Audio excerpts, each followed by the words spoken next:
Hai kawan Sinatra, ini Suara Sinatra, siniar bahasa, budaya, sejarah dan sastra Fakultas Ilmu Budaya Universitas Padjadjaran. Masih dalam rangkaian mengenal lebih dekat FIB, kita akan mengenal lebih dekat Prodi Sastra Rusia. Mungkin ada yang ingin tahu lebih jauh tentang Prodi Sastra Rusia. Bersama saya sudah hadir Kaprodi Sastra Rusia, Ibu Dr. Tri Yulianti. Selamat pagi Bu Yuli. Saya memanggilnya biasanya Bu Yuli. Silahkan sapa kawan Sinatra. Baik, selamat pagi Bu Lina, selamat pagi kawan Sinatra. Здравствуйте, привет всем. Очень приятно, что сегодня нам здесь видеть я с вами всеми. Jadi kira-kira salam semuanya. Itu sangat senang kami hari ini bisa ada di sini bertemu dengan semuanya. Tadi sudah diperkenalkan oleh Bu Lina, saya Ketua Program Studi Sastra Rusia. Ya. Nah, bersama kita juga hadir mahasiswa Prodi Sastra Rusia. Mungkin bisa memperkenalkan diri dan menyapa kawan Sinatra. Baik, terima kasih Ibu. Здравствуйте всем. Меня зовут Риван. Я студент в Русская литература, Факультет Ilmu Budaya, Universitas Padjadjaran. Я тоже очень приятно познакомиться. Oh, keren ya. Baru semester 4 sudah lancar berbahasa Rusia. Sekarang kita akan bincang-bincang dulu dengan Kaprodi Sastra Rusia, Ibu Yuli. Bu Yuli, kira-kira bisa menjelaskan ke kawan Sinatra, kan masih bingung nih, di Prodi Sastra Rusia itu belajar apa saja, terus bagaimana kurikulum di Prodi Sastra Rusia? Iya, baik Bu Lina. Prodi Sastra Rusia, khususnya di Prodi Sastra Rusia 4, ya kami memang lebih fokus ke sisi kebahasaan. Ini mungkin sejalan dengan profil lulusan Prodi Sastra Rusia itu ya, yang nantinya yang kami harapkan bisa menjadi staf profesional di bidang kebahasaan. Dan ini juga kami kami bagi lagi ke dalam 4 bidang. Jadi kebahasaan di bidang pariwisata, kemudian di bidang ekonomi, administrasi bisnis, diplomasi, dan satu lagi jurnalistik. Oh, dibagi kenapa? 4. Ya, 4 itu karena memang pariwisata kaitannya dengan bertambahnya kunjungan wisatawan dari Rusia ke Indonesia. Juga kemudian, sebaliknya ya? Iya, sebaliknya juga. Kemudian administrasi bisnis tentu kaitannya dengan perekonomian, dengan perdagangan. Ya, kita lihat Rusia itu kalau di peta kan besar gitu ya, luas, kayaknya dari ujung ke ujung. Penduduknya juga banyak. Gitu. Kita lihat itu kan sebagai potensi lah untuk Indonesia. Gitu. Kalau diplomasi ya jelas ya, kita ada relasi dengan antar negara, begitu hubungan diplomatik juga sudah sangat lama dengan Indonesia, sampai sekarang juga masih terjalin. Dan kalau jurnalistik ya kami lulusan itu banyak juga yang bergerak di bidang media gitu ya, media cetak maupun elektronik. Jadi difasilitasi oleh kurikulum ya, iya, karena betul. banyak lulusannya atau alumni kita bekerja di sana. Jadi kurikulumnya memang menyesuaikan dengan pasar. Iya, betul. Oke. Nah, sekarang ada penguatan juga ya. Mungkin ini bukan pandemi membawa nikmat ya.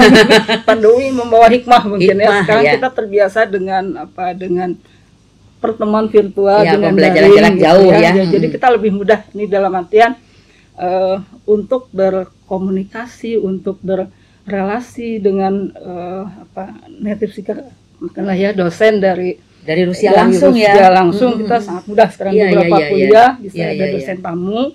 Kemudian ada juga kami ada kerjasama dengan lembaga non profit di Rusia, Atmosfera itu ya, yang diserahkan pelaksanaannya itu dengan Universitas Pedagogi Moskow. Jadi rutin sekarang ini nanti ke mahasiswa ada 2 minggu sekali ya. 2 minggu ada kegiatan bisa berinteraksi langsung diajar sama Rusia. dosen dari Rusia, dari sastra Rusia. Ya. Wah, keren banget. Alumninya sekarang nih kerja di mana aja? Iya, kalau alumni kita yang tersebar ya ada di pemerintahan maupun di swasta. Di pemerintahan yang selalu ada itu di TNI, boleh nggak? Oh, TNI Angkatan Darat, Angkatan di TNI. Laut, ya, Polri juga ada, itu selalu ada. Dan juga Prodi TNI. Rusia kerjasama juga ya dengan TNI ya. Iya, betul, dalam hal ini ya, pengajaran bahasa Rusia. Kemudian tentu saja di Deplu, Kemenlu ya, di kedutaan, ada yang menjadi diplomat.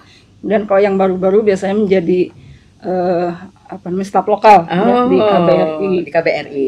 Kemudian di yang kaitannya dengan pertahanan keamanan juga ya, ada di Kementerian Pertahanan Keamanan, menjadi pengajar juga. Kemudian di apa ya, dulu lembaga Sadik ya. Kemudian di BIN juga ada, Badan Intelijen juga ada alumni kami di sana.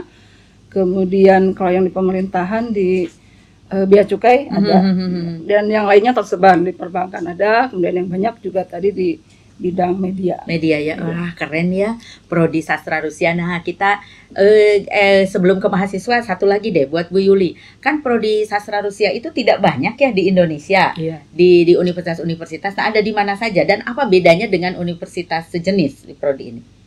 Ya, memang hanya ada dua ya. Dua yang mempelajari bahasa Rusia di perguruan tinggi di Indonesia ya. Di Unpad dengan di Depok di UI ya. Di UI, jadi cuma dua di Unpad dan di UI. Dua. Ya mungkin kami tadi lebih fokus ke kebahasaan. Ya. Jadi jangan ragu kalau yang ingin mempelajari bahasa Rusia. Gimana nih bagi yang nol supaya tidak ragu memilih Prodi Sastra Rusia? Iya. Rata-rata dari nol sih boleh nanya. Iya. Karena nggak tahu ya, dari SMA kan kita tidak belajar ya. Betul. Memang rata-rata dari nol, bahkan dari belajar menulis gitu ya. Karena kan hurufnya juga berbeda ya. Jadi kadang seperti anak SD gitulah ya. Jadi memang dari dasar sekali kan, memang harus menguasai dari dasar dulu. Jadi jangan takut, memang semua sama-sama lah. Boleh katakan dari nol, kalaupun ada yang memang sudah agak bisa karena mungkin pernah tinggal di sana ya, nanti juga. Nah itu bisa mahasiswa bisa memanfaatkan gitu ya. Jadi saling belajar dari semacam tutorial ya Bu Yul. Lebih dekat kan kalau dengan sesama dengan teman. Kalau tidak salah ada yang memang keturunan Rusia gitu. Itu kan bisa kita untuk berlatih. Wah keren ya. Nah sekarang kita akan bertanya nih pada mahasiswa. Kan baru semester 4 nih, tapi udah jago begitu bahasa Rusianya. Bagaimana pengalaman kuliah di Prodi Sastra Rusia, terus kelebihannya apa, terus yang menyenangkannya apa? Baik Ibu, sebelumnya saya belajar bahasa Rusia ini memang dari nol, betul-betul dari nol, karena SMA juga belum kenal dengan apa itu namanya sastra Rusia. Iya. Lalu saya sempat baca juga, mulai baca-baca karya sastra Rusia, mulai dari Maxim Gorky, lalu Alexander Pushkin. Nah dari situ saya baru kenal gitu. Bacanya dalam bahasa Indonesia dulu? Dalam bahasa Inggris Ibu, karena banyak karya sastra Rusia yang diterjemahkan ke dalam bahasa Indonesia. Betul. Jadi saya berpikir ini adalah peluang besar untuk masuk sastra Rusia ini. Lalu apa yang menyenangkan di dalam sastra Rusia ini? Yang pertama kita memang belajar dari nol, seperti yang tadi disinggung. Kita belajar mulai dari huruf-hurufnya yang sangat berbeda dari huruf biasa. Iya, benar-benar. Huruf Kiril. Namanya apa? Kiril. Lalu kita juga belajar tentang kebudayaannya yang lain, seperti kebudayaan tarian dan juga teater, seni teater. Di program studi sastra Rusia juga menyediakan UKM, Ibu. UKM kegiatan teater, mahasiswa kegiatan mahasiswa. Lekru Ibu namanya, Lembaga Kesenian Rusia kalau saya tidak salah. Ya, dan sempat juga ya pentas di Rusia ya. Di Rusia. Sempat pentas di sana. Iya, betul. Teater kita. Iya, betul. Keren ya. Terus apa lagi pengalamannya? Lalu pengalaman saya juga dosen yang suportif Ibu. Dosen yang suportif. Jadi kalau dosen suportif kan belajarnya seneng ya? Seneng Ibu. Dan juga kita juga seperti yang tadi disinggung, setiap 2 minggu sekali selalu bertemu dengan native Ibu. Selalu belajar dengan native speaker. Betul. Nah lalu selanjutnya teman-teman juga di program studi sastra Rusia juga sangat suportif Ibu. Persaingannya kompetitif tapi bersih. Iya. Kompetitif yang saling menyenangkan ya. Betul Ibu. Prodi Sastra Rusia setiap tahunnya menerima berapa orang, Bu Yuli? Kalau dari kapasitas dari SBMPTN dan SNMPTN semuanya ya 50. 50 ya. Nah, sekarang nih adik-adik kita yang sedang galau memilih prodi untuk melanjutkan studinya. Apa pesannya supaya Prodi Sastra Rusia ini layak dijadikan salah satu pilihan untuk melanjutkan studi? Nah, ini untuk adik-adik yang bingung kenapa sastra Rusia itu bisa dijadikan pilihannya untuk untuk dipelajari. Nah, yang pertama itu sastra Rusia sangat berkembang dan populer di Indonesia. Itu yang pertama. Yang kedua, peluang kerja yang sangat tinggi karena kita itu langka, tapi bukan langka dalam artian Ya, unik ya. unik. Dalam artian unik. Ya. Jadi ini peluang untuk adik-adik melanjutkan pilihan studi di Prodi Sastra Rusia karena peluang kerjanya luas sekali. Seperti kata tadi, langka itu bukan susah, tetapi unik. Justru makin langka, keahlian kita makin dibutuhkan. Nah, buat Bu Yuli nih, buat para orang tua yang belajar di sastra Rusia itu belajar apa sih gitu? Ya, baik itu. Yang biasanya gini yang saya dengar pertama begitu dengan sastra Rusia, susah katanya bahasa Rusia gitu. Hurufnya kebalik-balik ya. Kalau susah, kalau menurut ahli bahasa kan sebenarnya semua bahasa tuh masing-masing ada sisi susahnya, ada sisi mudahnya. Bahasa Rusia juga begitu. Jadi bahasa Indonesia saja gitu ya? Iya, untuk orang asing kan bahasa Indonesia juga susah gitu. Jadi jangan takut gitu ya melihat susah itu karena memang jarang mendengar ya, di kita masih relatif jarang di Indonesia ya. Betul. Jadi begitu mendengar itu apa tidak mengerti gitu ya. Hanya mungkin kemarin agak terbantu dengan film masa mungkin ya. Ada anak teman saya TK gitu ya, sering nonton film masa yang dalam bahasa Rusia. Malah ibunya, anak saya kok kayaknya bisa bahasa Rusia. Dia bilang, "Privet, paka-paka." Terus ditanya apa artinya paka-paka, bye-bye, betul nggak? Iya betul, saya bilang. Itu kan sebetulnya bisa dipelajari gitu ya.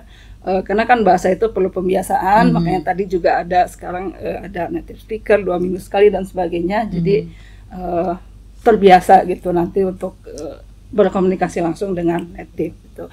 Kemudian ya tadi juga ya, untuk yang terutama yang memang berminat dengan bahasa asing, bahasa Rusia bisa jadikan satu pilihan gitu ya. Tadi ada salah satu orang tua mahasiswa yang anak saya pilih itu tuh ya yang nggak apa-apa lah, out of the box katanya, anti mainstream. Betul, anti mainstream. Ya karena memang betul ya masih jarang gitu. Jadi kalau memang akan tetap konsisten di bidang bahasa Rusia, kemudian rajin, tekun gitu ya, belajar bahasa Rusia, menambah skill dan sebagainya. Jadi orang yang bisa bahasa Rusia di Indonesia ini dicari gitu. Ya, dicari ya karena jarang. Sangat dibutuhkan. Iya, ya pasti dicari karena jarang. Nah, terakhir nih Bu Yuli, level mahasiswa kita, alumni yang lulusan sastra Rusia, level bahasanya di mana rata-rata?